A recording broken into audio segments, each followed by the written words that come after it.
نحمده ونصلي على رسوله الكريم. Allah subhanahu wa ta'ala has created us in this world with some objectives and some challenges. The objectives are the targets that we are never supposed to lose sight of. These are the things that the human being is constantly supposed to be working towards, irrespective of what happens. The challenges are those things that act as deterrents.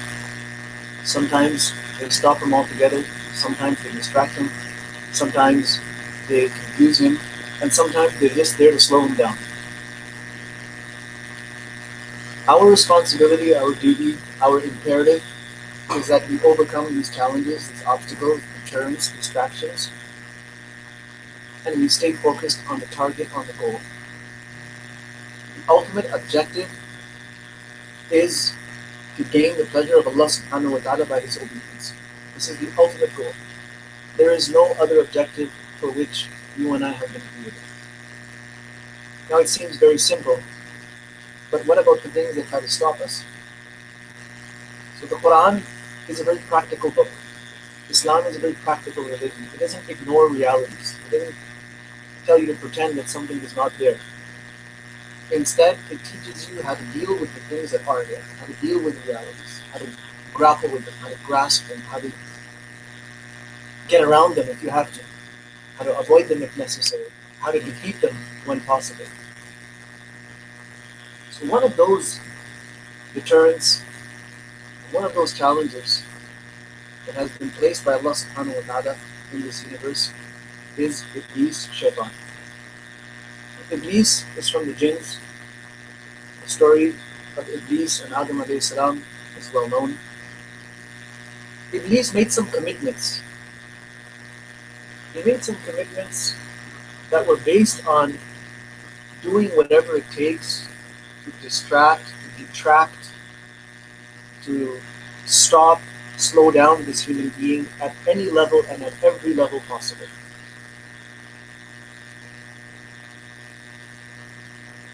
He says, وَلَأُضِلَّنَّهُمْ, I'm going to put them on the wrong path. Every time we start walking on the right path, I'm going to put them on another path. وَلَأُمَنِّيَنَّهُمْ, I'm going to give them false hopes. وَلَآمُرَنَّهُمْ, I'm going to come as an authority and tell them that there are certain things that they must do.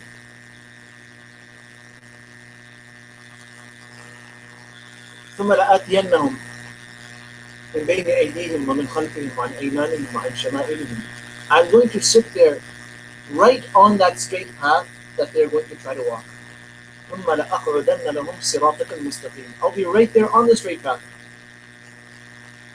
And from there, anyone who tries to walk on this path, I'm going to approach them from every direction.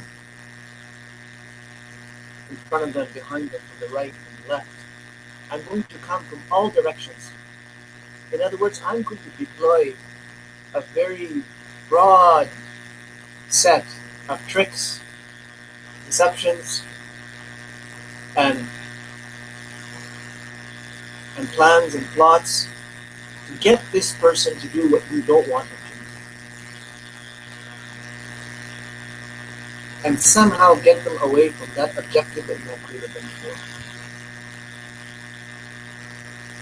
And he swore by Allah subhanahu wa ta'ala, bi'izzatik, I swear by your glory, by your honor, لَأُغْوِيَنَّهُمْ أَجْمَعِينَ, I'm going to lead every one of them astray. Of course, Allah subhanahu wa ta'ala responds and says, إِنَّ عِبَادِي لَيْسَ لَكَ عَلَيْهِمْ سُلْطَانٌ, I'm not giving you any control over my slaves. You have no control over them. You can't make them do anything. You will never be able to make them do anything. إِلَّا مَنِ اتَّبَعَكَ مِنَ الْغَاوِينَ, except for those who, on their own accord, choose to follow you. Those who listen to you, listen to your calls, and listen to your tricks, and fall into your traps, and allow that to happen, well then yes, you will be able to lead them astray. But those who are loyal to me, absolutely not. So Shaytan has been given this respite, this long grace period, from the time Adam al-Islam was created till the day of judgment. Nothing's going to destroy him, nothing is going to remove him from the world. He is here, and he's going to stick around until that day. And of course, Allah subhanahu wa ta'ala already told him where his destination is. He, his armies, وَجُنُودُ إِبْلِيسَ أَجْمَعِينَ, his followers. And once they are all put into Jahannam, Shaytan is going to explain to them what just happened. Because he was the head, he was the cause of everyone. Cause in the sense that he was the one guiding or misguiding everyone towards that direction. So everyone's going to look for an explanation of what just happened here.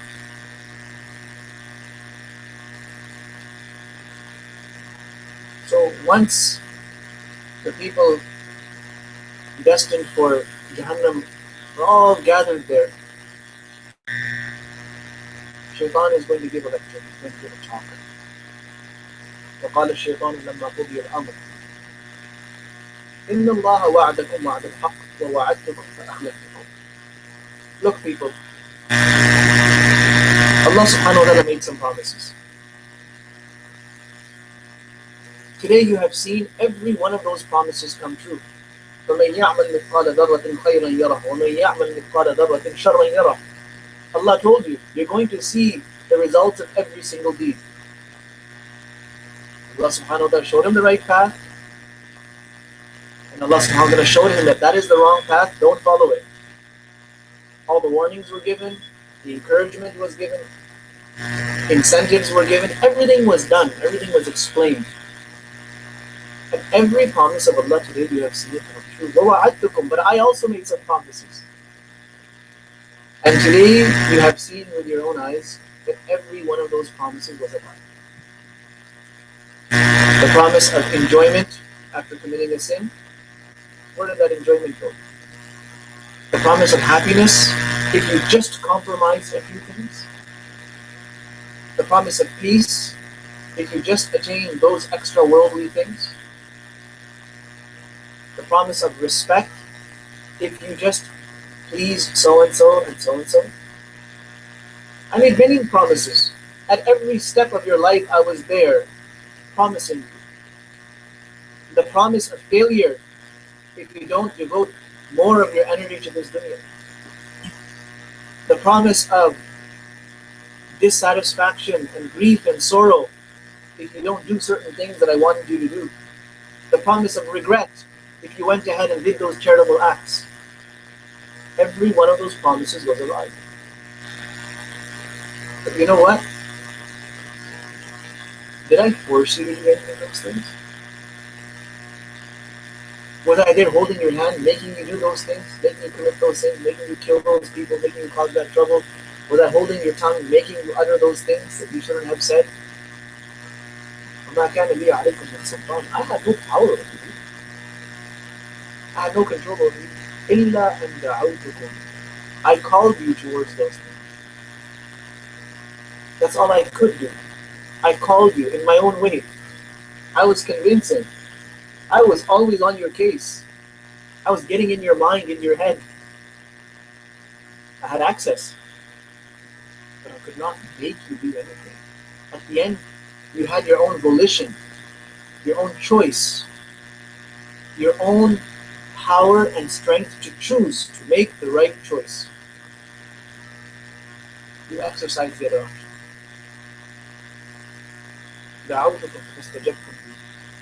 I called you, you came running. So today, I know everyone is waiting for me to give a statement, and everyone is really upset, but don't blame me. I didn't make you do it. فَلَا تَلُومُونِي. Don't blame me. وَلُومُوا أَنفُسَكُمْ. Blame yourselves. مَا أَنَا بِمُصْرِخِكُمْ وَمَا أَنْتُمْ بِمُصْرِخِي. Today, I cannot save you, and you can't save me. That is going to be the ultimate outcome of this whole drama of life. And as the history of the world moves from present into the future and reaches its end, this is what it's going to be. Shaitan has a whole bunch of tricks up his sleeve. And he has been given a great deal of leeway, a lot of room. And he approaches the human being from many different directions. And we have on various occasions talked about some of the tricks of Shaytan and some of the ways in which he gets the human being to really, really mess up. But in this session, we want to talk about how we can protect ourselves from those attacks. That's what we want to focus on. Because the extent that Shaitan can access us is the extent that our blood flows within our bodies. Inna Shaytan yajri min al-Ihsan majra ad-dam. The Prophet ﷺ told us that Shaitan flows through the human being just like the blood flows, courses through your veins. In other words, you don't detect it, but all of a sudden, you feel like you're being compelled to do something. And it happens very secretly, very discreetly. What does he want you to do ultimately? When I say protect ourselves against him, what exactly does he want us to do? He wants us to do the opposite of everything Allah wants us to do. To summarize it, he wants us to do whatever compromises the pleasure of Allah subhanahu wa ta'ala. So sometimes he incites us to do a sin. He'll incite us towards wrong beliefs. He might put doubts and suspicions in our minds about Allah subhanahu wa ta'ala, about akhirah, about the Prophet about the Quran. So the doubts that he whispers into our minds, sometimes he'll get us to try to do something carnal, physical, which is against the pleasure of Allah subhanahu wa ta'ala. Sometimes he'll use our own inner tendencies against us, bringing us into a fit of rage, an uncontrollable fit of anger, and then making us do things that we regret. Sometimes he tries to affect our perception of certain things. Takes a perfectly positive situation and puts negative thoughts in our minds about that situation. Somebody said something perfectly normal, but he puts such things in our heart that makes it seem like that person had all the wrong intentions and that person was really, really up to something. Or take a perfectly normal person and give us such a perception of him that this person is worthless, this person is a loser, this person is like this and this. Sometimes we'll take advantage of our ego. He knows that the human being likes to feel good about himself. So instead of feeling good, allowing us to feel good about ourselves in some genuine way, he'll get us to do that by putting someone else down. By ridiculing someone, insulting someone, or backbiting about them, or doing something else, resorting to some lowly type of behavior just to make ourselves feel good. But there are many things that he tries to get us to do. And of course, to sever, to disconnect our bond with Allah subhanahu wa ta'ala, to weaken that bond, to compromise that bond, that care that we have for things, the level of fear that we have for Allah subhanahu wa ta'ala. He wants to compromise that. He doesn't want us to be God-fearing. He says, who cares? Don't worry about it. The level of vigilance we have towards sins, he wants to lower our guard. He wants to compromise that, so we're not so wary anymore. The level of dislike that we have for acts of disobedience, he wants to change that. Our tendency to obey, our love for Allah, he wants to compromise that. Our love for his Prophet, he wants to compromise that. Our love for the Quran, he wants to compromise that. He wants to compromise our love for the Sunnah. He wants to compromise our love for good deeds, our interest in good deeds, our desire to do good deeds. He wants to compromise all of these things, so we need some protection. Because if we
this basic understanding needs to exist in the heart, in the mind of every single Muslim.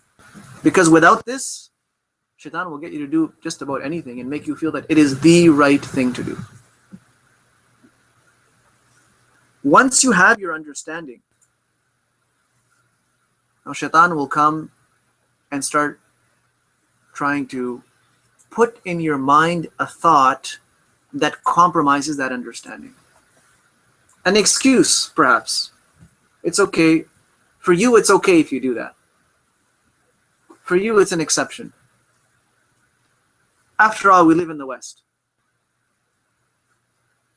You introduce this little thought and leave it there for you to think about. That sounds reasonable. But a believer who knows that right is right and wrong is wrong, and these things don't change. Right doesn't become wrong and wrong doesn't become right.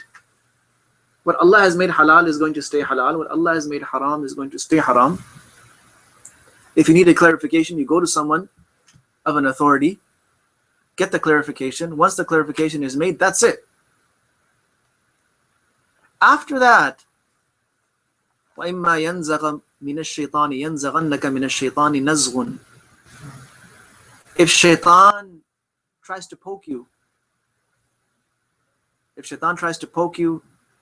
he tries to throw you into a doubt, into a confusion, tries to slow you down. He tries to implant his thoughts into your mind. فَاسْتَعِذْ بِاللَّهِ إِنَّهُ هُوَ السَّمِيعُ الْعَلِيمُ. At that time, take the protection of Allah subhanahu wa ta'ala. So here is a direct command that whenever you are touched by Shaitan, affected by Shaitan, rush towards Allah subhanahu wa ta'ala and seek the protection of Allah. Perfect example of this.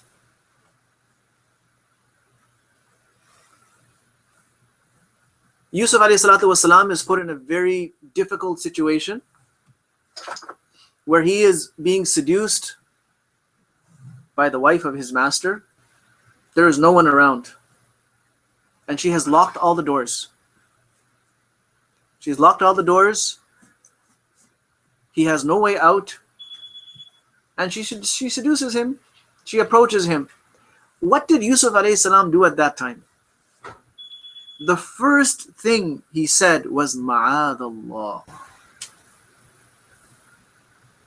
I take the protection of Allah. I seek the protection of Allah. I beg Allah to protect me from what you are trying to make me do. That's the first thing he did. And there's a big lesson there for us. He didn't rely on himself, on his piety, on the fact that he was a prophet, or he was the son of a prophet, who was the son of a prophet, who was the son of a prophet, that I'm from this high lineage, so you know what, you can't get close to me. I'm so-and-so, I know this and that. Who do you think you are? No. It doesn't matter who I am. I need right now, I need the protection of Allah subhanahu wa ta'ala.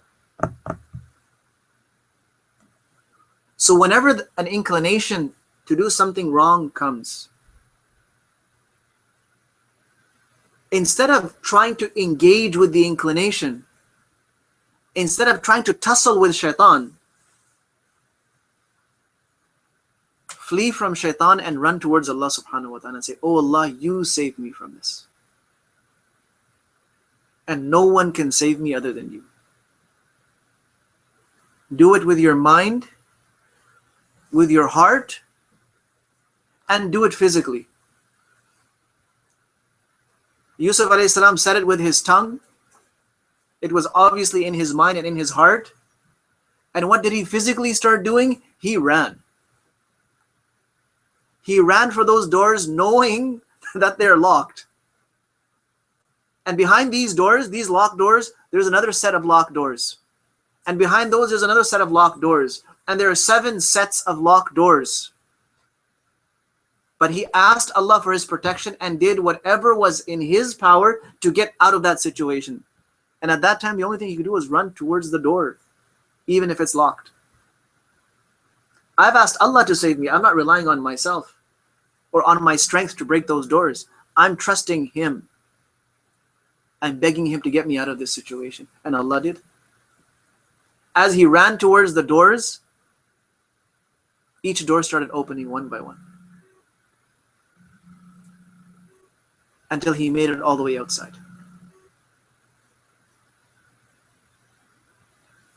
And Zulaykha, who is chasing after him, gets a hold of his shirt. He still keeps running. He had all the excuses he needed to stay put. Oh man, I need to escape, but she's locked me in. I'm trapped. Where can I go? Or I've run, but she's grabbed me now. What do I do? He had all the excuses. There's no one around. She's obviously not going to tell anyone. I'm not going to tell anyone. No. So when he did that, Allah subhanahu wa ta'ala protected him from the sin. Allah subhanahu wa ta'ala gave him evidence against her, the shirt being ripped from the back. And Allah subhanahu wa ta'ala clarified his name. So take the protection of Allah subhanahu wa ta'ala with our tongues. A'udhu billahi minash shaitanir rajim. Ma'adallah. Words of ta'awudh. A'udhu billahi as-sami'il alim minash shaitanir rajim. With our tongues and with our hearts, we yearn to Allah subhanahu wa ta'ala to save us from that situation, and we physically do whatever we can to get out of there. That is the first act of protection. That is the first wall of defense against shaitan. Whenever we are inclined to commit a sin, or are thinking of committing a sin, or feel compelled to commit a sin, or feel like sins are coming to us, don't worry about the sins. Rush to Allah subhanahu wa ta'ala. He is much greater.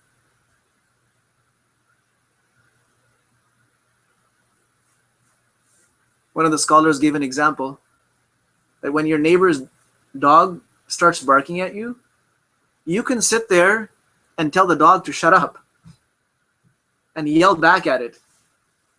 But it would probably be smarter to tell the owner of the dog that, can you please control your dog? So we turn to Allah subhanahu wa ta'ala. We say, oh Allah, get this shaitan off my back. A'udhu billah. Oh Allah, I take protection from you. I ask you to save me from this rejected Iblis.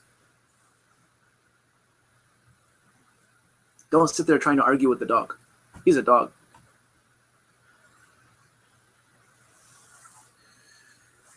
The second thing, something practical. There's going to be a few very practical things that we need to do on a day-to-day basis.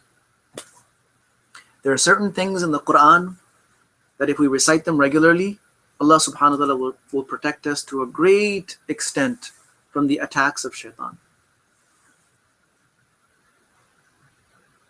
One of those things is the Mu'awwidhatayn, Surah Falaq and Surah Nas. قُلْ أَعُوذُ بِرَبِّ الْفَلَقِ and قُلْ أَعُوذُ بِرَبِّ النَّاسِ. Almost everyone knows these surahs.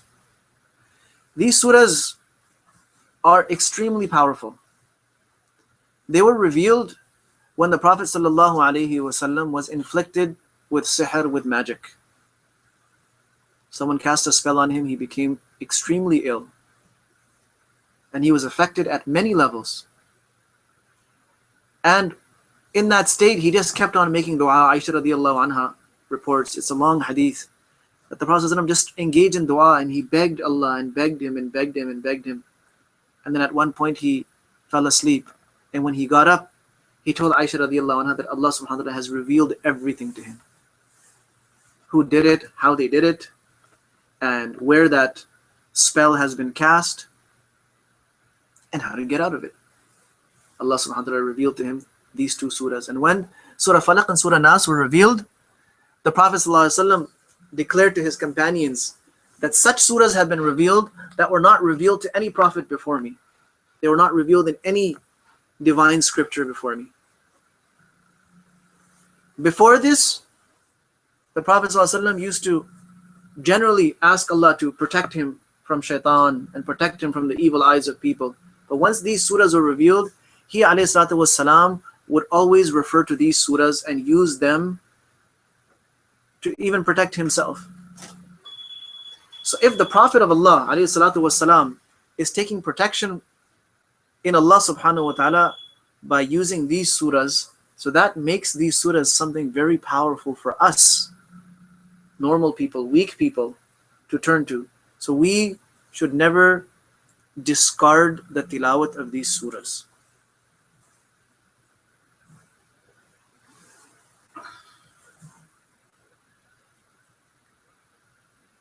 The Prophet ﷺ in one hadith says that recite Surah Ikhlas, Surah Falaq and Surah Nas every morning and every evening 3 times. They will protect you from everything. From everything. Jabir radiallahu anhu reports that the Prophet ﷺ emphasized that he should constantly read these surahs, telling him, وَلَن تَقْرَأَ بِمِثْلِهِمَا, you will never find surahs like this. And the Prophet ﷺ tells Uqba ibn Amir radiallahu anhu, who pleaded with Nabi ﷺ to teach him another surah. The Prophet ﷺ taught him Surah Falaq and Surah Nas. Uqba ibn Amir radiallahu anhu was expecting a longer surah, Surah Hud or Surah Yusuf. So when Nabi ﷺ taught him these 2 surahs, he felt like maybe there was something more that he could have learned or he should have learned. They were traveling. Next morning in Fajr, the Prophet ﷺ recited these 2 surahs, Surah Falaq and Surah Nas. So Uqba radiallahu anhu was very surprised. And then the Prophet ﷺ told him, look, you need to recite these surahs after every salat. So Uqba ibn Amr radiallahu anhu was advised by the Prophet ﷺ to recite these after every single salat. And Aisha radiallahu anha reports that the Prophet ﷺ every night before going to sleep would recite these surahs, blow in his hands and wipe over himself. In one riwayah of Uqba radiallahu anhu, the Prophet ﷺ instructed him to recite them every night before going to sleep. And Uqba radiallahu anhu said that till this day I have not missed a single night. I have consistently been reciting these surahs every single night. So much so that when the Prophet ﷺ was in his last moments and he was unable to recite and he was too weak to wipe over himself. So Aisha radiallahu anha used to recite for him and blow into his hands, then hold his hand and wipe it over himself like this. So these surahs need to be a part of our daily routine. The minimum is every morning and every evening. Every morning, every evening, recite them 3 times. Add Surah Ikhlas to them.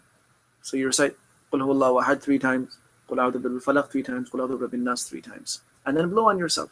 This is the sunnah. The third thing after a'udhu or some form of ta'awudh and the mu'awwidhatayn, Ayatul Kursi. Ayatul Kursi is a very powerful verse of the Quran. In fact, when the Prophet ﷺ asked Ubay ibn Ka'b radiyallahu anhu that which verse of the Quran is the most esteemed, he replied, Ayatul Kursi. The Prophet ﷺ congratulated him on this knowledge. لِيَهْنِكَ الْعِلْمُ يَا أَبَا الْمُنْذِرِ. He congratulated him for knowing this. And Sahih Ahadith indicate that the Ismul A'zam, Al-Ismul A'zam, that name of Allah subhanahu wa ta'ala, by which if he is called, he does not reject the dua, it lies in, the Prophet ﷺ indicated it is in 3 surahs. It is in Surah Baqarah, in Surah Al-Imran, and Surah Taha. So the Sahabi says that I looked for what is common in these. So he found 3 verses across these 3 surahs. All of them had the same wasf, the same description of Allah subhanahu wa ta'ala with his divine attributes. Allahu la ilaha illa huwal hayyul qayyum. So Ayatul Kursi in Surah Al-Baqarah, the opening of Surah Al-Imran, Alif Lam Mim Allahu la ilaha illa huwal hayyul qayyum, and in Surah Taha, wa anatil wujuhu lil hayyil qayyum. So the Ismul A'zam is also in this ayat. And there are 3 Sahaba that I found went through a very interesting, almost similar experience with Ayatul Kursi. Abu Hurairah radiyallahu anhu was put in charge of guarding some food that had been set aside for sadaqah, for zakat. It was the zakat of Ramadan that people had given, and there was a great deal of food, things that people had given away as zakat. So Abu Hurairah radiyallahu anhu was put in charge. He was guarding it on security. So a man came and started taking handfuls from it. Abu Hurairah radiyallahu anhu grabbed him and said, I'm going to take you to the Prophet sallallahu alaihi wasallam. He said, please don't. I am very needy and I'm going through some severe hardship. So please, I'm only doing this because I am compelled to. I have no other way. So Abu Hurairah radiyallahu anhu let him go. He felt sorry for him, that this man is probably, he's been starving and so on and so forth.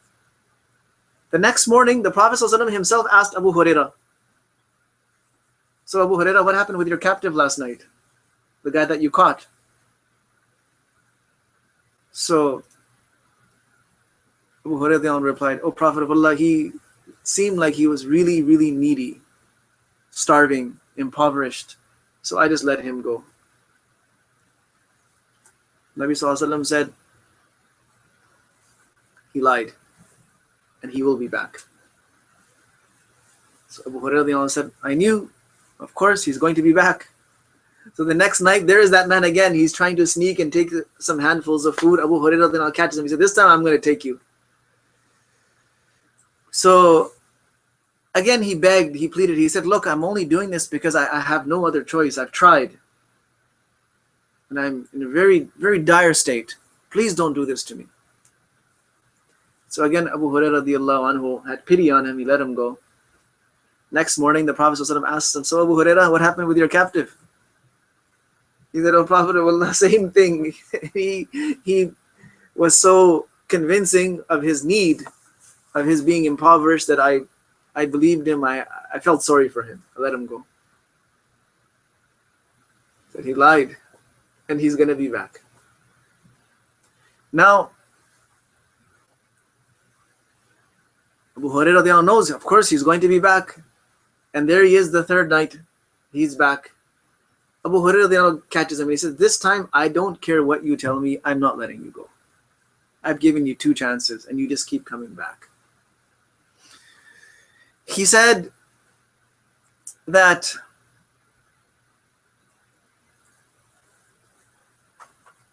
okay, fine.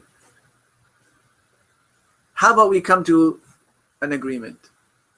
If you let me go, I'll teach you something. I'll teach you some words that if you say them, Allah subhanahu wa ta'ala is going to benefit you. The Sahaba radiallahu anhum had this zeal for knowledge. And they said, well, if this person is going to give me knowledge, then it might be worth it for me.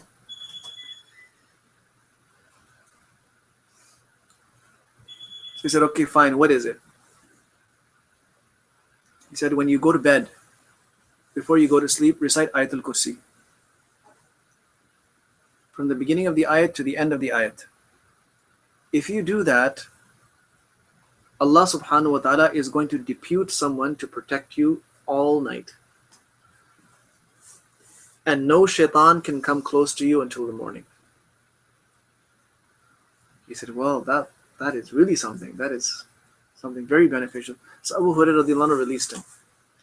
Now, here the third morning, the Prophet ﷺ again asked Abu Hurairah, so, what happened with your captive? He said, O Prophet of Allah, he said he was going to teach me some words that Allah would help me with. So I let him go. So he said, okay, what is it? What did he tell you? So he said, Abu Hurairah reported the whole thing that he said, recite Ayatul Kursi from beginning to end, and there will be a protector appointed for you. Allah subhanahu wa ta'ala is going to appoint an angel to protect you, and shaitan cannot come close to you until the morning. So the Prophet ﷺ said, Sadaqak. He spoke the truth. He told you the truth. وَهُوَ كَذُوب. But even though he is a great liar. He said, Abu Hurairah, do you know who you've been talking to for the last 3 nights? He said, no. He said, that's Shaytan. That was a Shaytan who was coming and causing this trouble. But because he knew that this time you were really going to hand him over, he taught you something and he saved himself. But what he told you is the truth. So the hadith tells us that a person who recites Ayatul Kursi every night before going to sleep, there's so many people who complain about sleeplessness. Thoughts. The thoughts don't stop. Restlessness. Now, it could be a genuine case of insomnia. There could be any number of physiological reasons why you're not able to sleep. But if this sleeplessness is being caused by Shaitan who is disturbing you, or if you are a person that Shaitan disturbs in the middle of the night while you are sleeping, Allah subhanahu wa ta'ala will protect you from this. Ubay ibn Ka'b radiallahu anhu had a very similar experience. But the jinn that Ubay radiallahu anhu encountered, he was actually in the form of a jinn. He was in a very frightening appearance that Ubay radiallahu anhu described. And the third Sahabi is Abu Ayyub al-Ansari radiallahu anhu. He had a similar experience. So these are 3 separate sets of ahadith that we find from 3 different Sahaba, where this jinn is coming and trying to steal the food. It also affirms that Shaitan can affect us in our homes, just in our groceries, just in the food that we have. So when shayateen are trying to access something, when they succeed in accessing it, then they cause harm. And one of the ways that they harm us is by diminishing what we have. Like the other Sahih hadith, that Shaitan goes around with a group looking for accommodations and looking for food. So when he comes across a house that has been entered without the dhikr of Allah subhanahu wa ta'ala, he tells his buddies, come on in. We have a place to stay and we have food here as well. Everything's taken care of. And when he comes across a door that has been opened with the dhikr of Allah subhanahu wa ta'ala, the person who entered it took the name of Allah subhanahu wa ta'ala, then Shaitan says, we don't have access here. There's no place to sleep, no accommodations, no food for us. The fourth thing to recite, especially if we feel that there is some kind of uncomfortable feeling in the house. Some people hear noises. Some people are seeing that all the family members are disturbed.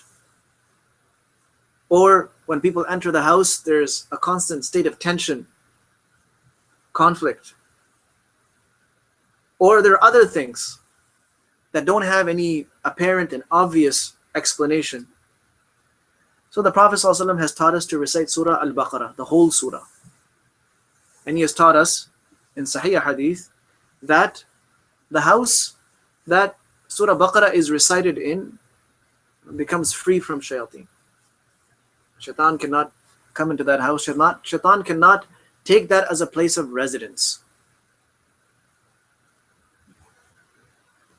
So it makes sense for us to, from time to time, recite Surah Al-Baqarah in our houses. This is very important. Another thing from Surah Baqarah, now of course we don't expect people to recite Surah Al-Baqarah, the entire surah, every single day, even though that is also done when there's specific cases, specific things happening in those houses. But one thing that the Sahaba radiallahu anhum were particular about were the last two verses of Surah Al-Baqarah.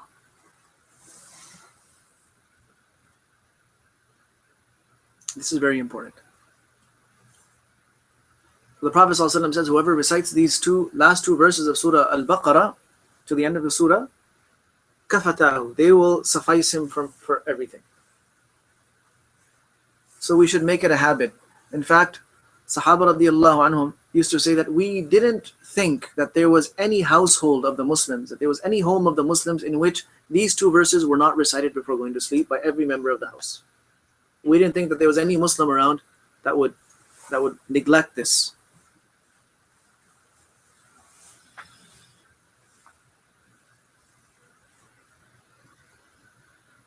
One riwayah of Tirmidhi says that if these last two surahs are recited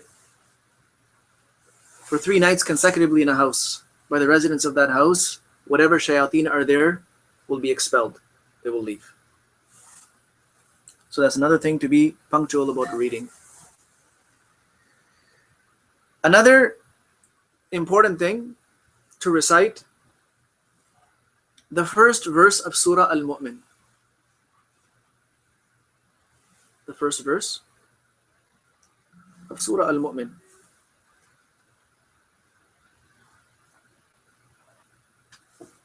حاميم تنزيل الكتاب من الله العزيز العليم غافر الذنب وقابل التوب شديد العقاب ذي الطول لا إله إلا هو إليه المصير. This surah is also called, in some mushabs, it's called Surah Ghafir.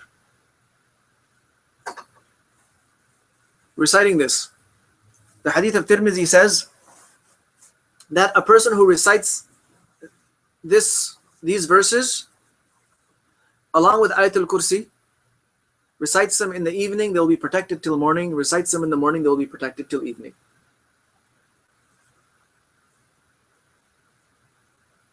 So that's also something to include in your daily routine. The next thing, لا إله إلا الله وحده لا شريك له له الملك وله الحمد وهو على كل شيء قدير. Now this is something that the Prophet ﷺ has taught us to recite after every salah. And we should make it a habit to recite this after every single salah. It's very important. It's from the sunnah. And there are many rewards and many benefits. But if a person recites it in the morning, as per the riwayah of Bukhari and Muslim, a person who recites this kalima 100 times in the morning, he gets the reward of freeing 10 slaves. 100 hasanat are written. 100 sayyi'at, 100 sins are erased. And it becomes a protection from shaitan for the entire day. And in the sight of Allah subhanahu wa ta'ala, no one will have a more virtuous deed except for the one who goes beyond this and recites this even more or does something even greater. So this is considered one of the finest, most virtuous deeds in the sight of Allah subhanahu wa ta'ala. Now this is not something that you have to do sitting in one place, even though all the adhkar are such that if you do them sitting in one place at a fixed time, it's better. But you can do this walking around as you're preparing to go to work, or on your way to work, on your way to school, as you're starting your day. You'll be surprised how little time it actually takes. It doesn't take that much time. But look at what you're gaining. So now you're going to have this extra layer of protection against thoughts whispered into your mind from Shaytan, ideas, plans coming from Shaytan, doubts and suspicions planted by Shaytan. You're going to have an extra layer of protection against Shaytan.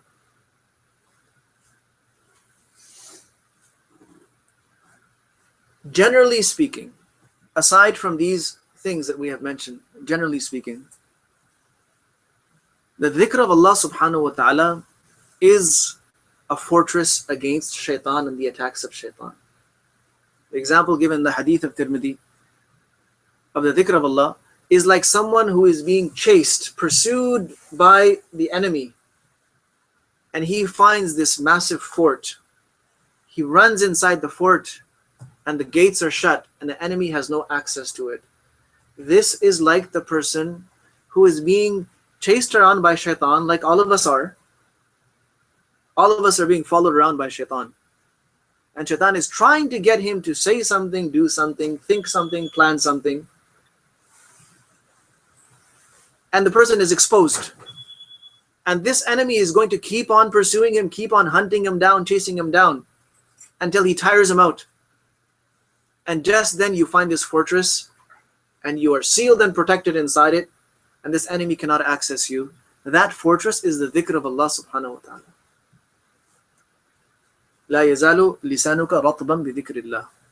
Your tongue should always remain moist in the remembrance of Allah. Tongue is mentioned.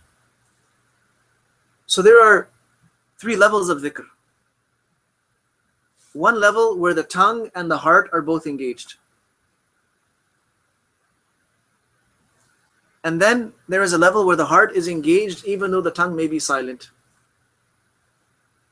And then there is a level where the tongue is engaged even though the heart may be thinking of other things. This is the lowest level, you can say, of the remembrance of Allah subhanahu wa ta'ala. But this is also a level of dhikr. This is also dhikr of Allah. You will get the reward of reciting those kalimat with your tongue, just with your tongue. These are mubarak kalimat. Subhanallah, alhamdulillah, la ilaha illallah, Allahu akbar, wa la hawla wa la quwwata illa billahi al-ali al-azim. These are from the treasures of Allah subhanahu wa ta'ala. Hadith mentioned that these are from the treasures from beneath the arsh of Allah subhanahu wa ta'ala. So just saying these blessed kalimat is going to bring you reward. And that's where everyone needs to start. At least start doing with the dhikr of Allah subhanahu wa ta'ala, and thank Allah that at least one part of your body is engaged in His remembrance. It's only a matter of time before your heart also catches up and gets into it. Ultimately, you're going to think, what am I saying? What am I uttering all the time? What do these words really mean? So the dhikr of Allah subhanahu wa ta'ala with the tongue and with the heart, or at least an attempt to bring the heart into it, to think, to focus on what you are saying, and try to draw oneself closer to Allah subhanahu wa ta'ala by creating an awareness of Allah subhanahu wa ta'ala in one's heart and in one's mind. That Allah is watching and Allah is listening. So once a person does this, Shaitan flees. He runs. He cannot withstand a heart that is filled with the remembrance of Allah subhanahu wa ta'ala. In fact, under the tafsir of Khannas, waswas, the whisper, Khannas is the one who retreats.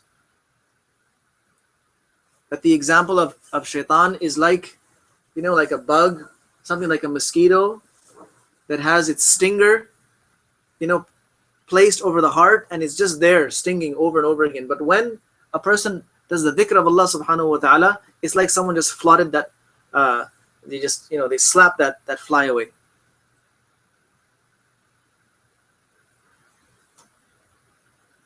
So there are so many ways of doing dhikr of Allah throughout the day. Recitation of Quran, whatever you know of the Quran, recite it.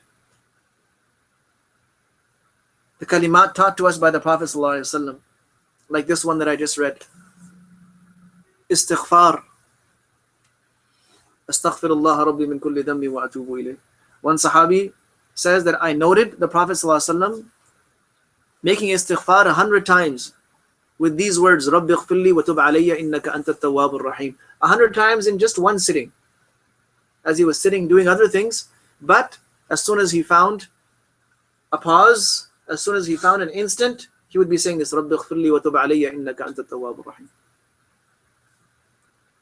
And of course, salawat on the Prophet ﷺ. The dhikr of Allah is for the benefit of the dhakir. It's for the benefit of the one who is doing that dhikr. And we've had, just recently, we've had a whole session on the dhikr of Allah subhanahu wa ta'ala.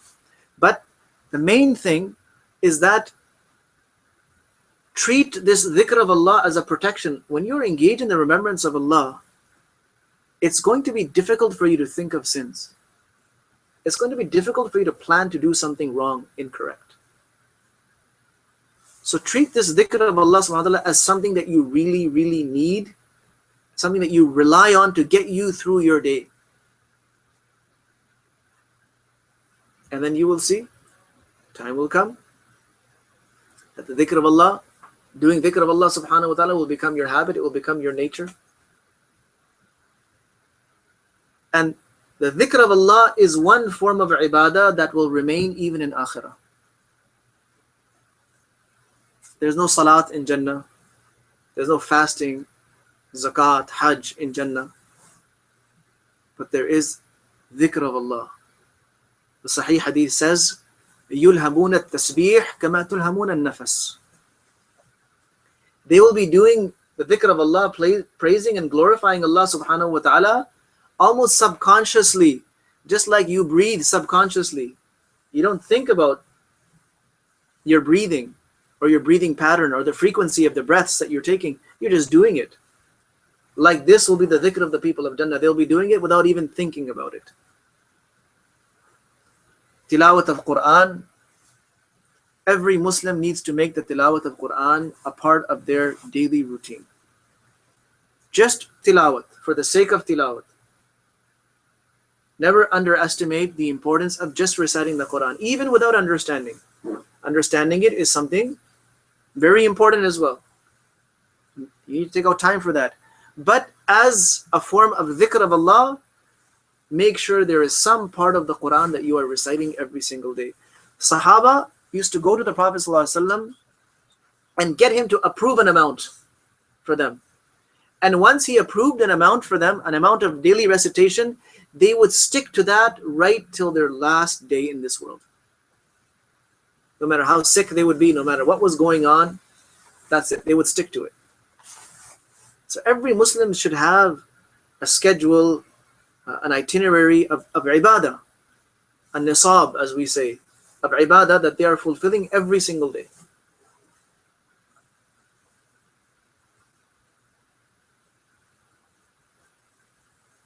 Now, salat is also included in the dhikr of Allah. Aqimis salata li dhikri. So I don't need to mention it separately. But when a person is feeling the attack of shaitan, then it is a good practice to go perform wudu and pray salat. Turn to Allah subhanahu wa ta'ala. Allah says, Ista'inu bis sabri was salah. Take the help of Allah subhanahu wa ta'ala. And that means in your worldly affairs and in your affairs of your deen, take the help of Allah subhanahu wa ta'ala through sabr and through salah.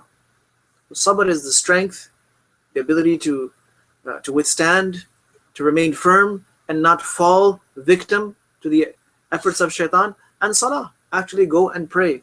And then ask Allah subhanahu wa ta'ala to save you, to protect you, to help you. So making this a regular habit.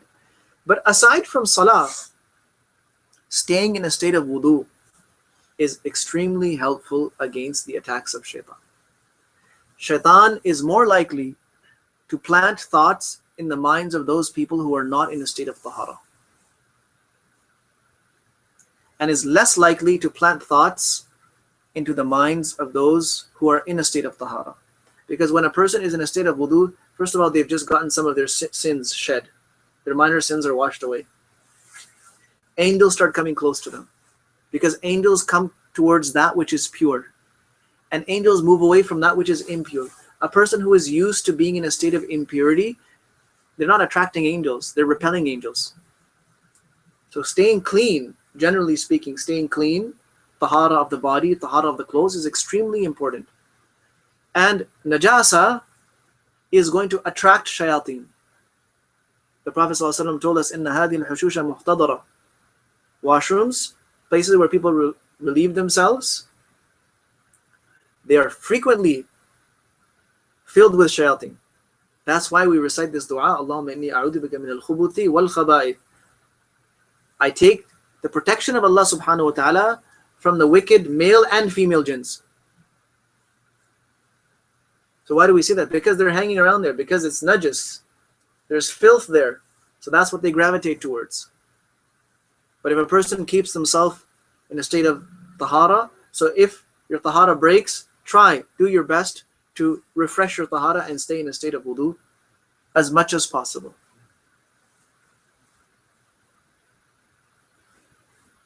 Now,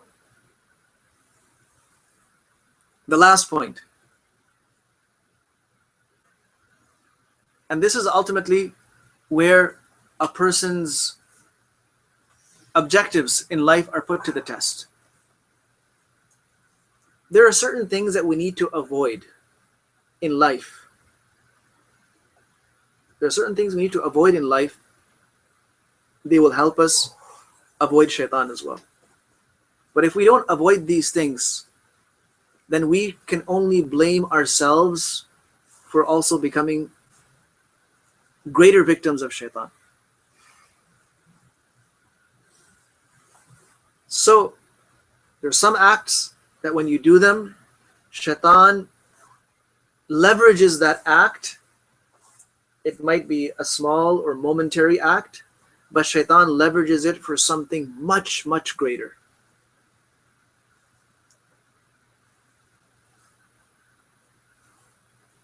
You know how people leverage their credit? They take a small amount of money and they use it to get the massive loan. So shaitan uses these acts.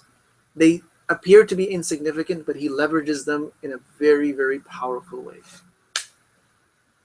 So the first thing is the way we use our gaze, the way we use our eyes.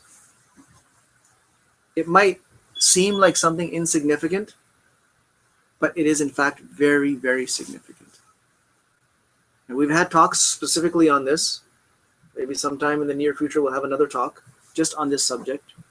But it cannot be stressed enough that these eyes, our camera of the world, from which our brain captures everything, these are extremely sensitive things. They're great bounties of Allah subhanahu wa ta'ala, but at the same time, they are extremely sensitive and they are transferring a great deal of data to the mind, to the brain, every second.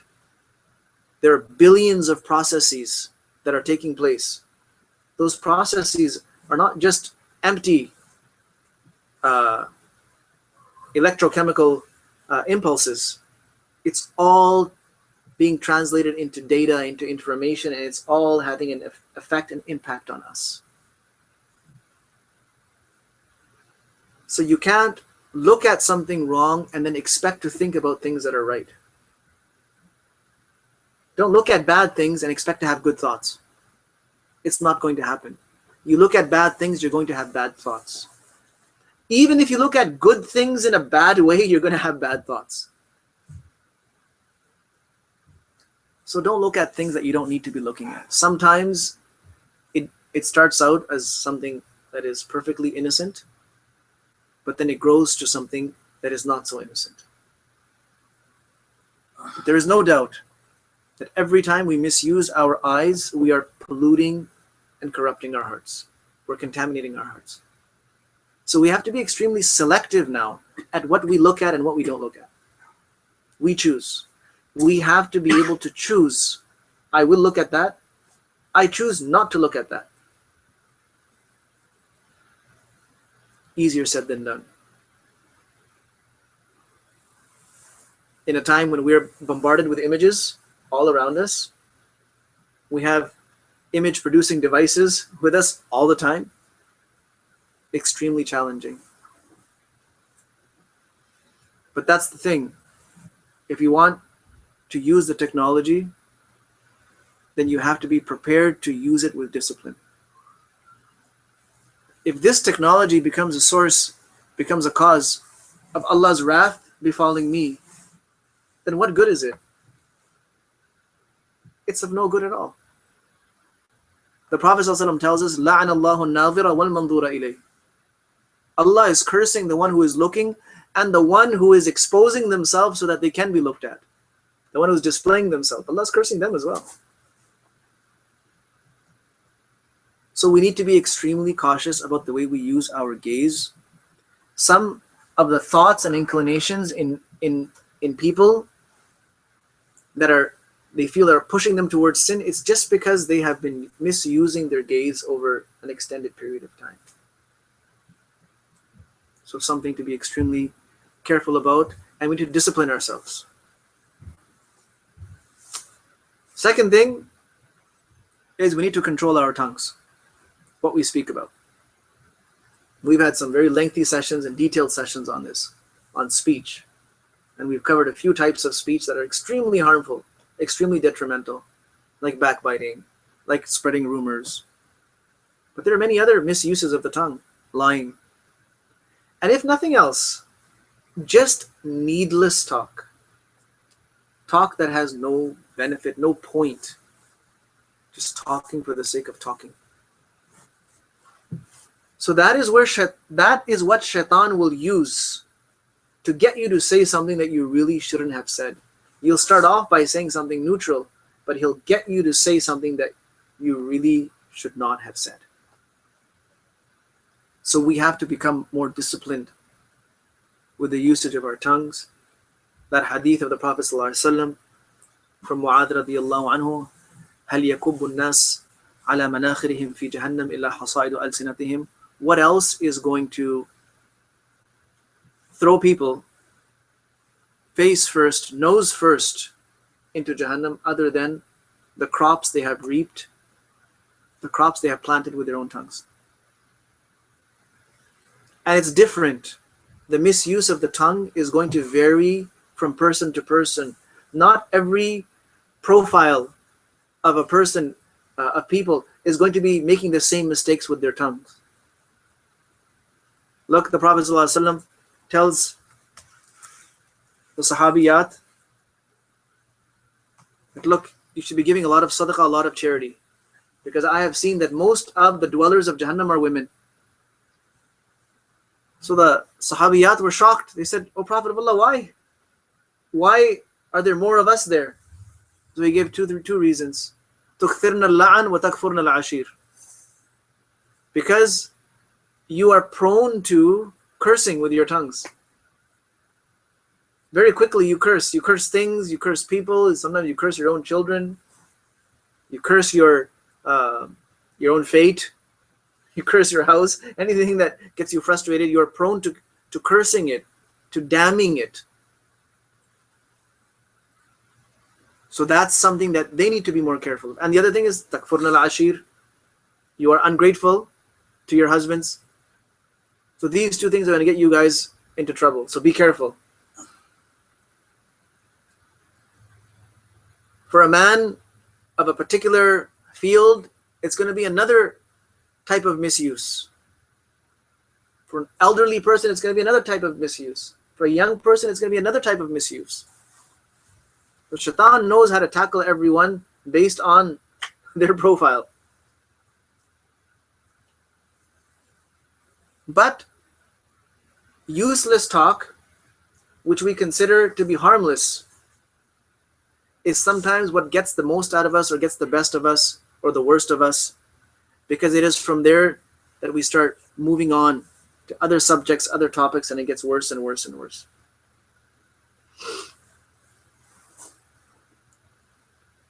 Food. We need to be careful of two things. A, what we consume, and B, how much we consume. Now the what part, most people are pretty much familiar with that. Most Muslims know that, okay, fine, there's a certain diet that Muslims follow. We eat only that which is halal. I'm talking about once you have your halal part of it down, you're not consuming any haram. You also need to be careful of how much you are consuming. Now, for some people, that'll sound really weird. But the fact is that the more we stuff these bellies, especially when we stuff them beyond their actual need, we are actually strengthening, fortifying our carnal tendencies, our carnality. And it's going to come out. The more you feed it, when you feed this body beyond what it needs, and you're just stuffing it for the sake of enjoyment, you are also lending strength to a lot of tendencies that this person has that they should not have. The tendency to follow your desires gets stronger when you overeat.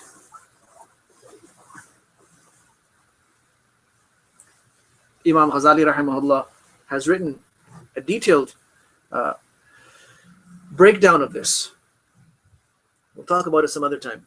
The harms of overeating. And I'm not talking about physical harm. There are lots of physical harms. The spiritual harms. How it affects your thinking. How it makes you lazy.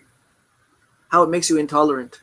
How it makes your heart hard and uncaring, unsympathetic. How it makes you less inclined to remember Allah subhanahu wa ta'ala. How it makes you less inclined to cry in front of Allah subhanahu wa ta'ala. How it makes you less inclined to help other people. So watch how much you eat. Don't want to create this body that is just all carnality. It's all just about fulfilling physical needs and desires. Because that person is now out of control. The ultimate result of this is they're going to break the boundaries of Allah subhanahu wa ta'ala over and over and over again for the sake of fulfilling those desires.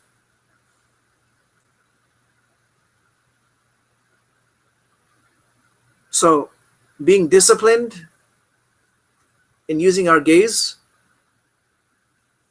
disciplined in using our tongues, disciplined in how much we consume, and by all means eat, don't start starving yourself unnecessarily. But remember, the Prophet ﷺ has said that the worst vessel that has ever been filled is the belly. Remember that. From there, many, many things take birth. So be careful. Eat according to your need, and eat what's good for you, and eat what you like to eat, but eat within reasonable limits. And the last thing that we need to be disciplined in is who and how much we intermingle with. Who you intermingle with and how much you intermingle with them. The who part is extremely important because as human beings, we very quickly take effect from the people around us. In fact, every meeting that we have with people leaves some kind of an impression, some kind of an impact on us. Whether you want to or don't, it doesn't matter. Whether you meet them with the intention of taking an effect from them or not, it doesn't matter. It has already affected you and impacted you. Either in a good way or in a bad way, or sometimes in both. So be selective about who you meet, who you share your time with and spend your time with. Be selective with it. It doesn't mean that you be a snob and you turn your face away when somebody comes to meet you. No, meet everyone with respect. Be cordial and be polite and courteous with everyone. That goes without saying. I'm talking about spending time with people. You know those conversations, we said be disciplined with your tongue. Those conversations are going to be with people. And who that person is going to have a great deal to do with what the conversation is about. Ibn Qayyim al-Jawziyah, and I've taken these 10 points from him. these 10 points that I've enumerated, they're all coming from Ibn Qayyim al-Jawziyya rahimahullah. He says that meeting people is of different kinds. There are some people that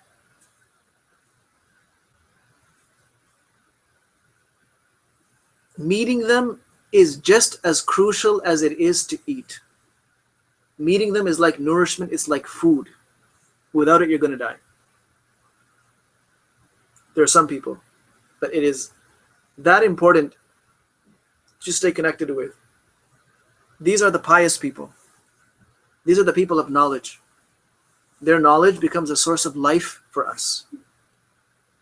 And their company becomes a source of enlightenment for us. We learn those things that we need to for our deen and, of course, for our akhirah. And we learn to avoid mistakes. We gain insight on the book of Allah subhanahu wa ta'ala, the sunnah of His Prophet sallallahu alaihi wasallam, and we gain wisdom through them. So meeting these people is like food. It's a basic need. Without it, we get weak and we die spiritually. Then there are some people that meeting them is like medication. It's not something you need every single day necessarily, but it is the solution to a problem. It is a means to an end. And these are the people that we need to meet for all our worldly affairs. You need to meet them. That's how you do business. That's how you go to school. That's how you learn your trade, your profession. So you need to meet these people. And like any medicine, it needs to be taken in the right doses. If it's too less, it's not going to have any effect. It's not going to have the desired effect. If it's too much, it's going to be an overdose. So it needs to be well timed and put into place. There's a time and an amount that you allot for your medication when you're taking medication. And then there are some people that meeting them is like a disease. Meeting them is like a disease. Every time you sit with them, you're exposed to something negative. It's like another bacteria that you've been exposed to. Some kind of a virus, some kind of a bacteria. Why? Because this person is constantly sharing negative things with you, conveying negative messages, conveying negative ideas, putting wrong thoughts in your mind, in your heart, trying to get you to do something wrong, trying to get you to disobey Allah subhanahu wa ta'ala. And of course, not all diseases are the same or of the same severity. You know, there's a skin condition, it's just a mild itch. And then there's a full outbreak of psoriasis or eczema. There's a big difference between these two things.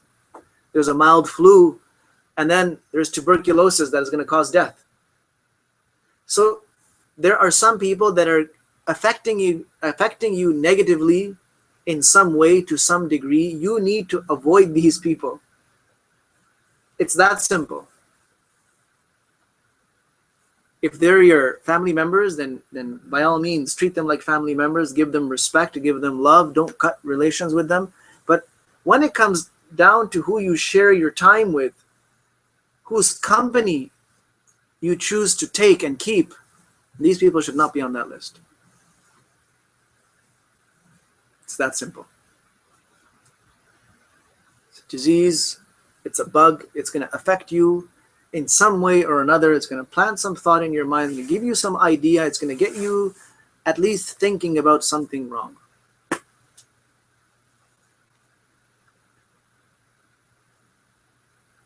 And then there are some people that meeting them is death. It's doom and destruction.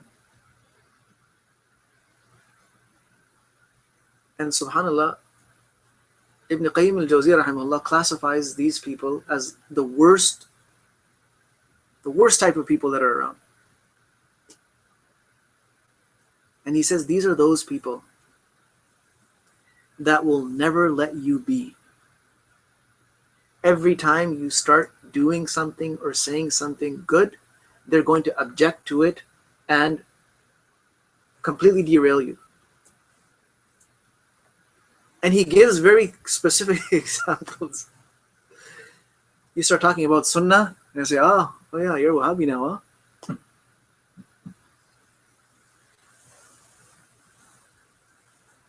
Start talking about the dhikr of Allah, say, oh, you're a Sufi.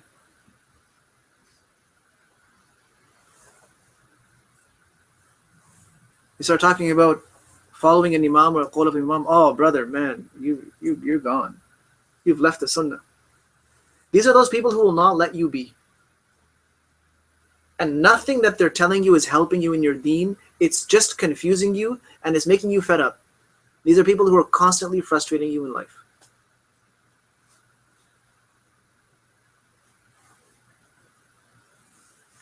You go and do something, they're trying to classify everything that you're doing. Bid'ah, sunnah. You're practicing on a sunnah too much? No, it's becoming a bid'ah now, so you better leave that sunnah. You're practicing on something that there may be some basis for it. No, that's just wrong. You can't do that. So he says, these people are like poison. If you are fortunate enough to get an antidote, then you are fortunate. Otherwise, Ibn Qayyim al-Jawziyah offers his condolences to you. So same people, when you start talking about Tawheed, they'll think that you're off on some extreme of Aqidah. When you start talking about pious people, they'll say that, oh, you're worshipping people. These are people who have no basis, no foundation. They're kind of all over the place, and they're just causing trouble for people.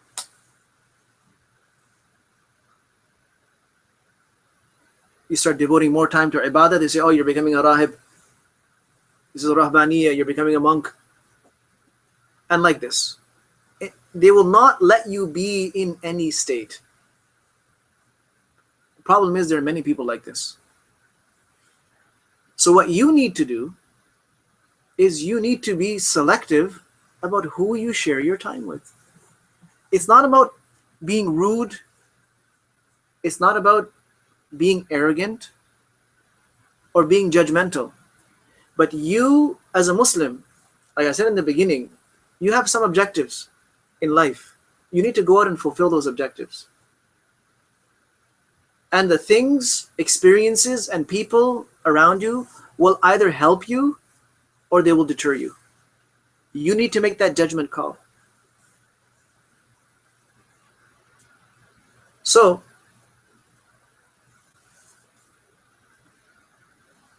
intermingling with people, I mentioned 4 types of people. Now, you need the food before the medicine, and you need the medicine to keep yourself away from the disease, and you need to avoid poison in all states. No matter how much food you're eating, no matter how much medication you're taking, poison is just poison. It's going to kill you. So how much time, let's get to the point. How much time am I giving to people? How much time am I spending with people? And how much of that time do I really need to be spending with them?